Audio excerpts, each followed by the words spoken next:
పశ్చిమ బెంగాల్లో ఉపరితల ఆవర్తనం కొనసాగుతుంది. దీని నుంచి జార్ఖండ్, ఛత్తీస్గఢ్, మధ్యప్రదేశ్ మీదుగా గుజరాత్ వరకు ఉపరితల ద్రోణి విస్తరించింది. అయితే ఆవర్తనం ద్రోణి ఏపీపై పెద్దగా ప్రభావం చూపడం లేదు.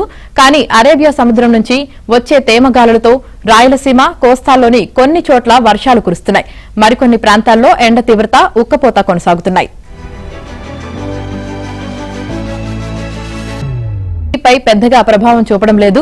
కానీ అరేబియా సముద్రం నుంచి వచ్చే తేమగాలులతో రాయలసీమ, కోస్తాల్లోని కొన్ని చోట్ల వర్షాలు కురుస్తున్నాయి. మరికొన్ని ప్రాంతాల్లో ఎండ తీవ్రత, ఉక్కపోత కొనసాగుతున్నాయి. అయితే ఆవర్తనం ద్రోణి ఏపీపై పెద్దగా ప్రభావం చూపడం లేదు.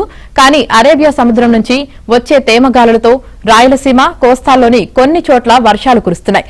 మరికొన్ని ప్రాంతాల్లో ఎండ తీవ్రత, ఉక్కపోత కొనసాగుతున్నాయి.